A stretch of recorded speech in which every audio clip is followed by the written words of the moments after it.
আজ আমি আপনাদের সাথে সাইড প্লেটেড বেবি ফ্রক এবং স্ট্রেট প্যান্টের কাটিং এবং স্টিচিং শেয়ার করব। তো এটি আমি 6 থেকে 7 বছর বেবির জন্য তৈরি করেছি। So without any delay let's start. তো এই ড্রেসটি তৈরি করার জন্য এখানে আমি প্রিন্টেড ফেব্রিক 1.5 মিটার নিয়ে নিয়েছি এবং প্লেন ফেব্রিকটিও নিয়ে নিয়েছি 1.5 মিটার। তো ফার্স্টে আমি টপ পার্ট রেডি করে নেব। এর জন্য এখানে আমি 2 ভাঁজে কাপড় বিছিয়ে নিয়েছি। এই কাপড়টি চওড়া রেখেছি আমি 17 ইঞ্চি এবং লম্বায় রেখেছি আমি 30 ইঞ্চি। তো মাঝখান দিয়ে ফোল্ড করে আমি কাপড়টিকে টোটাল 4 ভাঁজে বিছিয়ে নিলাম। তো এখানে আমি ভালো মতো সেট করে বিছিয়ে নিচ্ছি যাতে কোথাও জড়ো হয়ে না থাকে। তো দেখুন এখানে আমি 4 ভাঁজে কাপড়টি বিছিয়ে নিয়েছি। এখন আমি বন্ধ সাইড থেকে এখানে শোল্ডারের চওড়াটি নিয়ে নিচ্ছি 5.5 ইঞ্চি এবং যেখানে মার্কিং করলাম সেখান থেকে আমি আর্মহোল লেন্থ নিয়ে নিচ্ছি 5.5 ইঞ্চি। এখন আমি চেস্টের মেজারমেন্টটি নিয়ে নেব। তো সেলাই সহ এখানে আমি চেস্টের মার্কিংটি 8.5 ইঞ্চিতে করে নিলাম এবং একই সাথে এখানে আমি আর্মহোলের শেপটিও দিয়ে নিচ্ছি। এখন আমি যে ওয়েস্ট লেন্থের মার্কিংটি করে নিচ্ছি 12 ইঞ্চিতে এবং ওয়েস্ট রাউন্ডের মাপটি সেলাই সহ নিচ্ছি আমি টোটাল 8 ইঞ্চি। এখন আমি চেস্ট লাইন থেকে ওয়েস্ট লাইন পর্যন্ত এভাবে মার্কিং করে নিলাম।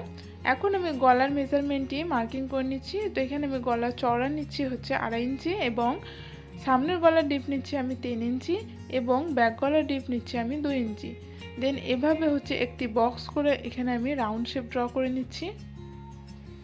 তো এখানে আমি বক্স করে রাউন্ড শেপ ড্র করে নিলাম এবং 1/2 ইঞ্চি পরিমাণ মার্জিনে শোল্ডার ডাউনও করে নিলাম।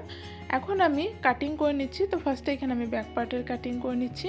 তো ওয়েস্ট লাইন পর্যন্ত এখানে আমি কাটিং করে নিলাম। তো দেখুন এখানে আমি ওয়েস্ট লাইন পর্যন্ত যে টপ পার্টির কাটিং করে নিলাম। এখন ভিতরে একটি পার্ট সরিয়ে আমি ফ্রন্ট গলার শেপটি কাটিং করে নিচ্ছি। তো এখানে আমি ফ্রন্ট গলা শেপটি কাটিং করে নিলাম। এখন সাইডে জোড়া দেওয়ার জন্য এখানে আমি 4 ভাঁজে কাপড় নিয়ে নিয়েছি। তো এই কাপড়টি চওড়া নিয়েছি আমি 8.5 ইঞ্চি এবং লম্বায় নিয়েছি আমি 18 ইঞ্চি। এখন এই যে 4 ভাঁজে আমি কাপড় নিলাম, এই কাপড়গুলিকে ঠিক এভাবে আমি জোড়া দিয়ে নেব। যেহেতু এখানে আমার কাপড়ের উইথ কম সেহেতু এখানে আমি জোড়া দিচ্ছি। আপনাদের যদি কাপড়ের উইথ বেশি হয় তাহলে এখানে জোড়া দেওয়ার প্রয়োজন নেই। তো আমি এগুলোকে এভাবে অ্যাটাচ করে নেব। তো ঠিক আমি আরেকটি পার্টেও ঠিক একইভাবে আমি জোড়াগুলি অ্যাটাচ করে নেব।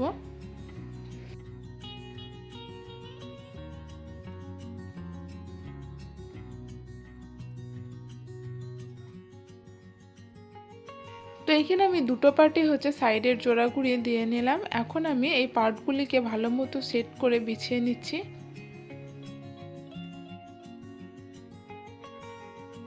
তো এখানে আমি পার্টগুলি ভালো মতো সেট করে বিছিয়ে নিলাম।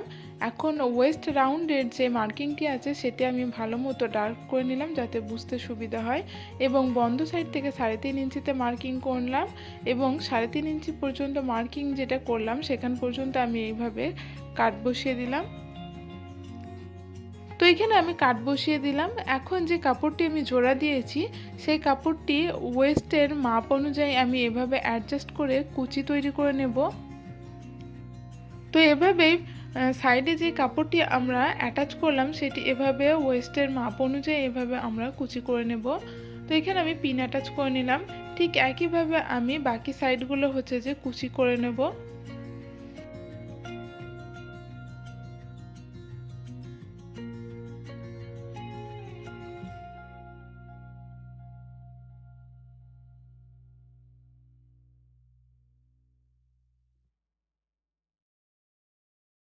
তো দেখুন এখানে আমি দুটো পার্টেই কুচিগুলো রেডি করে নিয়েছি। এখন যে অংশটি ফাঁকা আছে সেটি আমি এর উপর রেখে এভাবে একটি স্টিচিং করে নেব।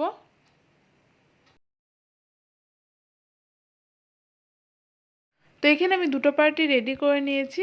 এখন আমি ডিজাইনটি তৈরি করে নেব। এর জন্য এখানে আমি মিডিল পয়েন্ট মার্কিং করে নিচ্ছি। তো এখানে আমি মিডিল পয়েন্ট দাগ দিয়ে নিলাম। এখন এই মিডিল পয়েন্টের ডান দিকে যে 3.5 ইঞ্চি এবং বাঁ দিকে যে 3.5 ইঞ্চিতে মার্কিং করে নিলাম। অর্থাৎ উভয় সাইডে 3.5 ইঞ্চি করে মার্কিং করে নিলাম। এখন এই মার্কিং অনুযায়ী আমি সোজাসুজি একটি দাগ টেনে নিচ্ছি শোল্ডার লাইন পর্যন্ত। দু সাইডে আমি এভাবে দাগ দিয়ে নেব।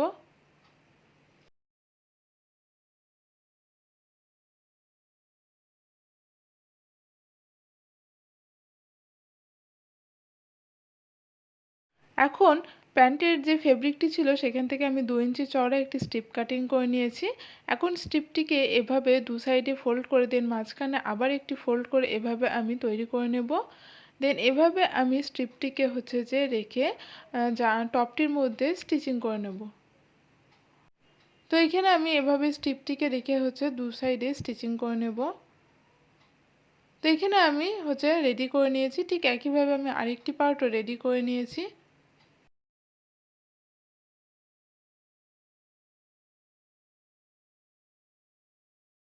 এখন আমি ব্যাক পার্টে হুক পট্টির জন্য এখানে 3 ইঞ্চিতে মার্কিং করে একটি কাট বসিয়ে দিচ্ছি।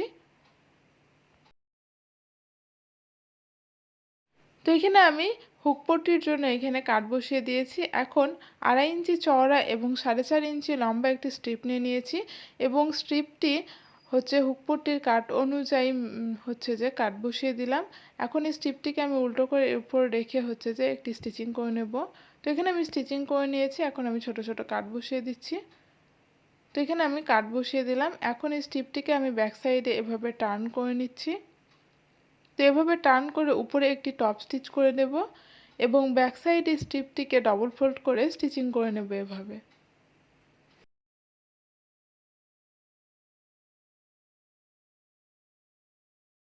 তো এখানে আমি ব্যাক পার্টে হচ্ছে যে স্ট্রিপটি রেডি করে নিলাম, অর্থাৎ এখানে আমার হুকের ঘরটি রেডি। এখন আমি শোল্ডার অ্যাটাচ করবো, এর জন্য এখানে আমি ব্যাক পার্টটিকে সোজা সাইডে বিছিয়ে নিলাম। এখন এর উপরে ফ্রন্ট পার্টটি রেখে আমি শোল্ডার অ্যাটাচ করে নেব। তো এখানে আমি 1/2 ইঞ্চি পরিমাণ মার্জিন নিয়ে শোল্ডার অ্যাটাচ করে নিয়েছি। এখন আমি হচ্ছে যে ম্যাচিং ফ্যাব্রিক নিয়ে নিয়েছি। এখন আমি একটি স্ট্রিপ নিয়ে নিয়েছি। তো এখানে আমি হচ্ছে যে প্যান্টের যেই কাপড়টি ছিল সেখান থেকে স্ট্রিপ কাটিং করে নিয়েছি যাতে দেখতে ভালো লাগে। তো এখানে আমি 1.5 ইঞ্চি চওড়া একটি স্ট্রিপ নিয়ে নিয়েছি বা তেরছা পট্টিও বলতে পারেন। এখন এই স্ট্রিপটিকে আমি ব্যাক সাইডে এভাবে রেখে হচ্ছে যে স্টিচিং করে নেব। তো এখানে আমি আর্মহোল এবং গলায় স্ট্রিপ অ্যাটাচ করে নিয়েছি। এখন এই স্ট্রিপগুলিকে আমি ছোট ছোট কাট বসিয়ে দিচ্ছি। তো এখানে আমি কাট বসিয়ে দিয়েছি। এখন এই স্ট্রিপগুলোকে আমি এভাবে ডবল ফোল্ড করে ফ্রন্ট সাইডে টার্ন করে উপরে টপ স্টিচ বসিয়ে দেব।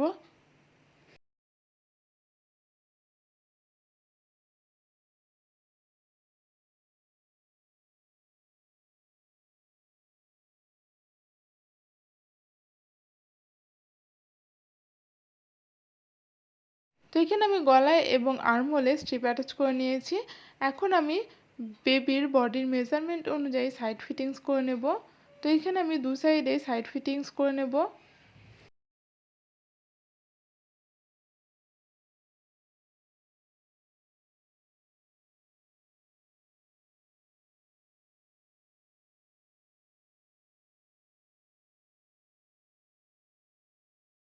এখন আমি নিচে থেকে হচ্ছে কাটিং করে নিচ্ছি যাতে ছোট বড় না থাকে।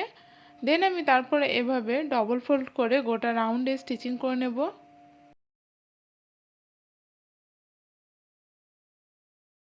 তো এখানে আমি টপ পার্টের নিচে থেকে গোটা রাউন্ডে ডবল ফোল্ড করে স্টিচিং করে নিলাম।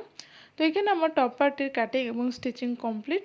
আপনাদের যদি কোথাও বুঝতে অসুবিধা হয় অবশ্যই কমেন্ট করে জানাবেন, ইনশাআল্লাহ উত্তর দেওয়ার চেষ্টা করব। তো এখানে আমার টপ পার্টটি রেডি। এখন আমি বটম পার্টি অর্থাৎ স্ট্রেট প্যান্টের কাটিং করে নেব। এর জন্য এখানে আমি দুভাজে কাপড় বিছিয়ে নিয়েছি।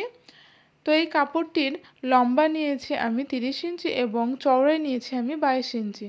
এখন টপ পার্টের কাপড়ের মতো মাঝখান দিয়ে ফোল্ড করে টোটাল 4 ভাঁজে বিছিয়ে নিলাম। তো কাপড়টিকে 4 ভাঁজে বিছানোর পর কাপড়টির বন্ধ সাইডটি আছে আমার দিকে এবং খোলা সাইডটি আছে অপর দিকে। এখন বন্ধ সাইড থেকে হচ্ছে যে লম্বায় আমি 2 ইঞ্চিতে মার্কিং করে নিচ্ছি ইলাস্টিক ঘরের জন্য। তো এখানে আমি 2 ইঞ্চিতে মার্কিং করে নিলাম।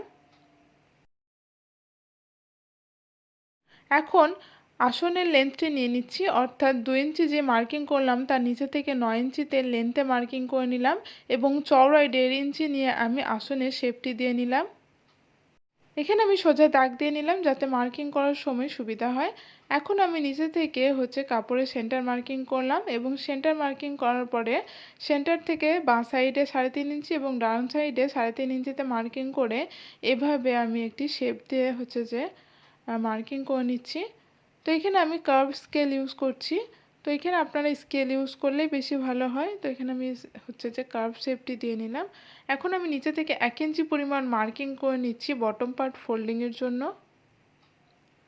তো এখানে আমার মার্কিং কমপ্লিট। এখন এই মার্ক অনুযায়ী আমি প্যান্টের কাটিং করে নিচ্ছি।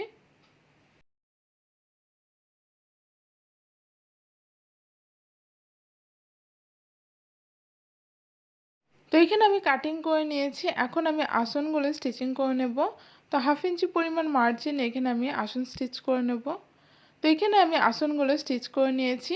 এখন আমি সাইড স্টিচ করব। তো একটির উপরে আরেকটি আসন এভাবে রেখে আমি সাইড স্টিচ করে নেব। তো এখানে আমি একটা সাইডে স্টিচ করব। তো এখানে আমি স্টিচ করে নিয়েছি। এখন আমি ইলাস্টিকের ঘরটি তৈরি করে নেব। এর জন্য এখানে আমি কাপড়টিকে উল্টো সাইডে বিছিয়ে নিয়েছি এবং ইলাস্টিকের চওড়ার যে অংশটি ছিল অর্থাৎ 2 ইঞ্চি সেটি বরাবর আমি এখানে মার্কিং করে নিচ্ছি। তো এখানে আমি মার্কিং করে নিয়েছি। এখন আমি 1/2 ইঞ্চি মুড়ে দেন আরেকটি ভাঁজ দিয়ে ইলাস্টিকের মাপ অনুযায়ী আমি ঘরটি রেডি করে নেব। তো এখানে আমি ঘরটি রেডি করে নিয়েছি। এখন আমি একটি ইলাস্টিক নিয়ে নিয়েছি। তো ইলাস্টিকটির লেন্থ নিয়েছে আমি 20 ইঞ্চি। এখন একটি সেফটি পিনের সাহায্যে আমি ইলাস্টিকটি ইনসার্ট করে নিচ্ছি। তো এখানে আমি ইলাস্টিকটি ইনসার্ট করে নিয়েছি। এখন ইলাস্টিকটি একটু স্ট্রেচ করে দু সাইডে আমি দুটো সিকিউর স্টিচ করে নেব যাতে ইলাস্টিকটি ছুটে না যায়। তো এখানে আমি ইলাস্টিকটি দু সাইডে স্টিচ করে নিয়েছি এবং ইলাস্টিকটি স্ট্রেট করে মিডিলে একটি স্টিচ করে নিয়েছি। তো এখানে আমি প্যান্টটি ভালো মতো বিছিয়ে আসনের সাইডটি স্টিচ করে নিয়েছি। এখন আমি নিচে বটমে এভাবে ডবল ফোল্ড করে স্টিচিং করে নেব। তো এখানে আমি যে পায়ের ডিজাইনটি এখন তৈরি করে নেব। তো এখানে যে আমি একটু স্টিচ খুলে নিচ্ছি। তো এখানে আমি একটু স্টিচিং খুলে নিয়েছি। এখন যে সাইডের অংশটি খুললাম সেখান থেকে আমি 4.5 ইঞ্চিতে লেন্থে এভাবে মার্কিং করে এভাবে একটি ক্রস করে দাগ দিয়ে নিচ্ছি। আপনারা আপনাদের পছন্দ অনুযায়ী যে কোনো ধরনের ডিজাইন করে নিতে পারেন। এই ডিজাইনটাই যে করতে হবে তার কোনো মানে নেই, আরও অনেক ডিজাইন আছে আপনারা করে নিতে পারেন। এখন আমি একটি ম্যাচিং ফ্যাব্রিক নিয়ে নিয়েছি অর্থাৎ টপের যে কাপড়টি ছিল সেটি নিয়ে নিয়েছি। তো এই স্ট্রিপটি চড়া রেখেছি আমি 2 ইঞ্চি। এখন এভাবে আমি স্ট্রিপটিকে রেখে যে স্টিচিং করে নেব। তো এখানে আমি স্ট্রিপটিকে রেখে স্টিচিং করে নিয়েছি। এখন আমি যে দু সাইডে সাইড স্টিচিং করে নেব। তো এখানে আমি উভয় সাইডে সাইড স্টিচিং করে নিয়েছি। তো এখানে আমার প্যান্টিও কাটিং এবং স্টিচিং কমপ্লিট। আপনাদের যদি প্যান্টির কোথাও সমস্যা হয় বুঝতে অবশ্যই কমেন্ট করে জানাবেন।